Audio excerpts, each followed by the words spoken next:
Yo, what's up? What's up? What's up? What's up, guys? It's your boy John Q here, coming at you with a little bit of information on the Emove Roadster. First of all, shout out to Ruroc Motors for making the unboxing process so easy. When it comes to putting this machine together and getting it on the road, the process, it was pretty much dummy proof. Okay, technically, I can't call this the full review of the Emove Roadster. I'll call it the unprofessional review of the Emove Roadster. I'm just going to talk to you about some of the things that I've come to admire about it as an owner of the Emove Roadster, and some of the things that I'm learning about how to ride this machine, because this machine has a lot of power. I mean, when you start talking about 80 amps to each motors, you're talking about an insane amount of power, and you have to have a level of skill to be able to ride at high speeds if that's your cup of tea. But as for me, I have yet to set any of my settings at 100% output, maximum output for the Emove Roadster. And the reason why I have not is because everything that I'm experiencing thus far, as you can see in this little short clip, is that this machine, even at 85% maximum output, it has an insane amount of power that can easily, cause you to be pushing up daisies if you make the wrong move while you're getting down on that throttle at speeds of up over 50 miles per hour. Um, One of the things that I've noticed about the Emove Roadster that's different than the Dualtron X2 is that because the Dualtron X2 has such large motorcycle grade suspension with those humongous springs, when I'm riding, and the machine is kind of heavy as well. When I'm riding it, there's a bouncy effect that happens no matter where position you put the no matter what position you adjust your suspension for, it bounces. It has a little bounciness to it. And I think that's mostly because of the weight of the Dualtron X2. But with this Emove Roadster, I didn't experience that. I put my suspension, to its stiffest settings so that I could, get an all-around feel of what's the sweet spot for riding at higher speeds. But when I was riding this machine at over 50 miles per hour, as you can see here, there was no bouncing in the front or the back. And with the Dualtron X2, I get that effect where there's a bounciness in the front and also in the back. And sometimes that can create wobbles. But with the Emove Roadster, I didn't experience that at all. And one of the things that I also noticed, like when I just turned in just then, is that this machine is so nimble. It is so nimble, and it has a lightweight feel to it whenever you're riding it. And but then when you get down on that throttle and you have your output settings at a pretty high pace, man, this machine propels you so fast that you literally have to put your foot on that foot plate. If you don't put your foot on that foot plate, you're going to feel like you're going to feel like you're about to get blown off or thrown off the deck because you need that extra support. And this is coming from a guy that's 6'4", and I'm pushing close to 240 with all my gear on. And one of the things I like about the power that you get from the Emove Roadster is that it it's gradual. It slowly takes you into it based on the settings that you have for your assist modes.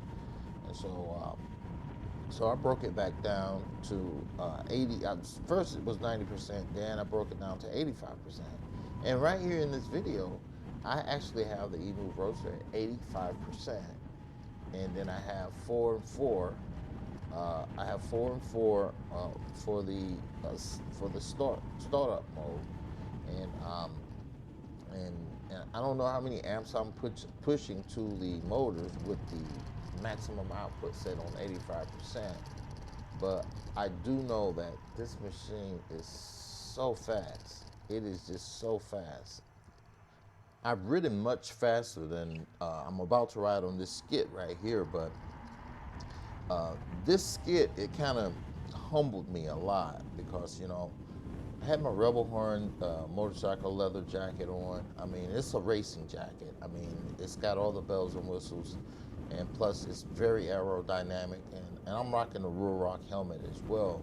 The the track series, the new track series Ruroc helmet, and it too is lightweight and aerodynamic as well, very aerodynamic. And if it wasn't for having that safety equipment on, I don't know if I would have tried to hit the speed that I just hit, you know. And I was so overwhelmed by the power that this machine released after that first little strip right there, you know. And here's my initial response. Woo! What a rush! My heart is about to pound out of my chest, dude. That was like freaking insane. This is fucking insane, man. I can't believe it. I can't believe I just did that. Oh my goodness. But it felt so good. It was so gnarly, but it felt so good. Woo! And I'm telling you, man, this machine right here, it's leaving me speechless every time I ride. I mean, and I'm not even touching my battery. I love it. It's like my battery has just got like power for days, because when I'm not doing a little nice rush of speed to get out of the way of traffic, I find that, you know, one of the best ways to ride is to just ride in chill mode and not try to, you know, overdo it. And so that's one of the other ways that I've been enjoying riding the Emove Roadster. And I don't think I anticipated this machine being this lightweight and nimble feeling to ride.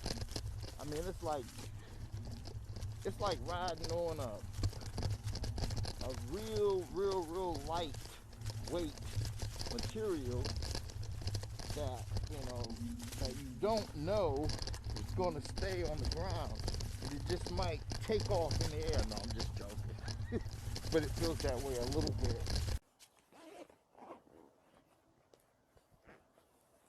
So, what did I think about that experience? It was freaking phenomenal. Phenomenal was an understatement, actually, when it comes to how this thing rides. I mean, when you look at the Emove Roadster,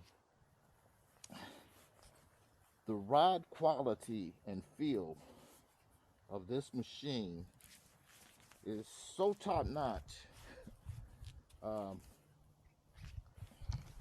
It's so top notch, and you saw how I just got down on it. And earlier I took a trip where I tried to do a little bit of drone footage. It was kind of windy out, so I didn't really get that much footage, but I did manage to catch a little something that I'll probably try to work into my video. And I'm glad I put that decal for the roaster on the front. You know, this makes my roaster very unique and one of a kind. And also, I always make sure that I have something on my scooter that represents my being a cub in the line of Judah. I'm not preaching or trying to promote religion to anyone else, but when I ride, I try to ride spiritually aware and conscious of what's happening in my environment around me. And so, and oh, another thing that I want to mention is that this Ruroc helmet that I'm rocking, this track series, phenomenal, beast mode. I thought my Predator DH6 was lightweight. This helmet right here may be a little bit heavier than the DH6, but I have a Ruroc General, the green helmet that I rock, and it feels like it weighs a ton compared to this track series. And then the technology on the inside of this helmet, my head is not sweating. I'm here and it feels like it's just like a protective, a protective hat from the coldness out here, because it's a little cold here in North Carolina right now. But this jacket, oh my God, Jesus. And I don't know if you guys know of the place, but it's called Trade In. And it was the only place I was able to find this Rebelhorn gear. And, and my light system, everyone was able to see my lights. Let me see. Can you see my brake light on the back? I'm not sure. I can't see it from here. And I'm noticing that whenever I select the brakes on my Roadster, I don't see an extra level of brightness, but it just stays bright at all time. And I wanted to make sure I asked Ruroc Motors whether or not I have everything. Wait a minute, there it is. Oh no, that's the scooter just powering off. But I wanted to make sure I have everything connected correctly with that, because I thought that whenever I press my brakes, the lights should get brighter to indicate in the back that I'm braking. However, as you can see, my lighting system is kind of working wonderfully for the helmet setup and the front setup that I have here. And I love the fact that I can hear them blinking,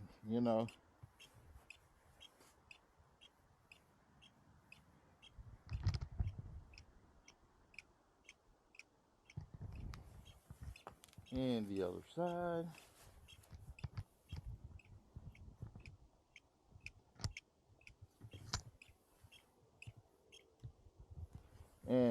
And then I like also the fact that they have several different functions that you can put them through. And I think I have my back one on the blinking version. I'm not sure, but and then, bam, I can even hear the one on my head on my helmet.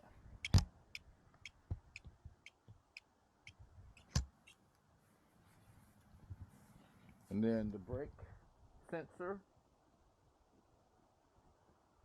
So,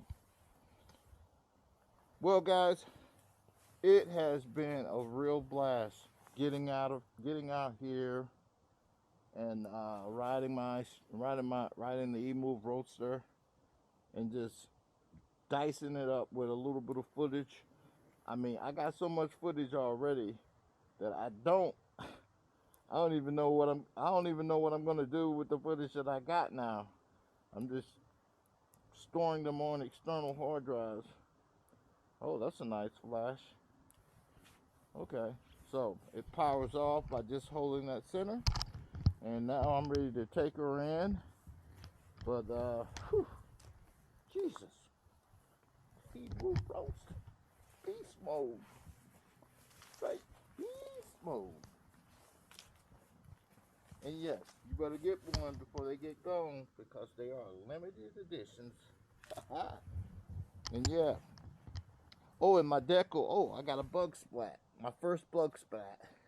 It wipes right off. And limited edition. You better get yours before they stop making them. They definitely are worth every single penny.